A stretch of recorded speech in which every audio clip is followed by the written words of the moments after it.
ফের অশান্ত মুর্শিদাবাদের বেলডাঙ্গা। জাতীয় সড়ক অবরোধ করে চলছে বিক্ষোভ, ভাঙা হলো রেলগেট। শনিবারও আক্রান্ত সংবাদ মাধ্যম।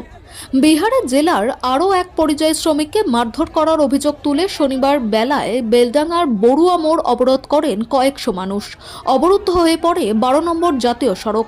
সেখানে খবর সংগ্রহ করতে গিয়ে আক্রান্ত হন এবিপি আনন্দের সাংবাদিক পার্থপ্রতিম ঘোষ এবং তার সঙ্গে থাকা চিত্র সাংবাদিক উজ্জ্বল ঘোষ। প্রসঙ্গত, শুক্রবার অশান্ত বেলডাঙ্গায় খবর সংগ্রহ করতে গিয়ে আক্রান্ত হয়েছিলেন জি 24 ঘন্টার সাংবাদিক সোমা মাইতি এবং ওই সংবাদ মাধ্যমেরই এক চিত্র সাংবাদিক।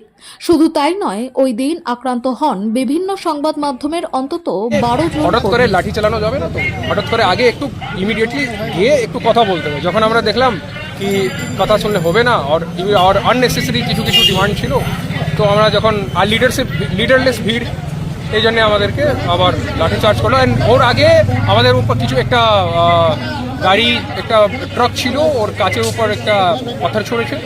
আর যখন পাথর ছোড়া চালু করবো তারপর কি করলো, কন্ট্রোল রুম খুলবো আজকে আমি।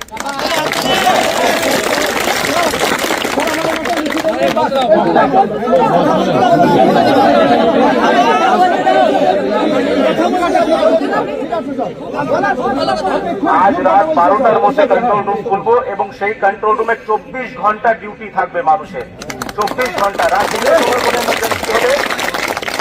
এবং আপনার কমিটির 10 জনকে আমি আমার পার্সোনাল নাম্বার দিয়ে যাচ্ছি আজকে এখানে, যাতে কোনো অসুবিধা হয় তারা যদি আমার সঙ্গে, যদি কন্ট্রোল রুমে কোনো সমস্যা হয় আমার সঙ্গে সরাসরি যোগাযোগ করব। আমি রাত 2টার সময় কল করে করবেন, আমি সেটা টেক কেয়ার করবো সবার। আরেকটা দাবি উঠেছে লিগ্যাল টিম তৈরি করার। আমার এখানে 2টো ল অফিসার আছে, 2 জন ল অফিসারের মধ্যে যদি আপনারা অ্যালাউ করেন, আমি একজন ল অফিসারকে আজকেই দায়িত্ব দিচ্ছি এই, আর আমাদের যে লেবার কমিশনার আছে, আরেকজন আমার ডেপুটি ম্যাজিস্ট্রেট আছে, 3 জনকে মিলে আছে একটা টাস্ক ফোর্স করছি। যতগুলো লিগ্যাল সমস্যা তার জন্য আজকে লিগ্যাল একটা টাস্ক ফোর্স তৈরি হচ্ছে। আজকে সন্ধ্যে 6টার মধ্যে সেটা তৈরি হবে এবং সেটা লিখিত অর্ডার হিসেবে বার করবো আমি এবং আপনাদেরকে দেবো আমি। আরেকটা যে সাজেশন খুব ভালো এসছে সেটা হচ্ছে পরিযায়ী শ্রমিকের কার্ড হলে খুব সুবিধা হবে। আমি পারমিশন পাই যেন আমি যেন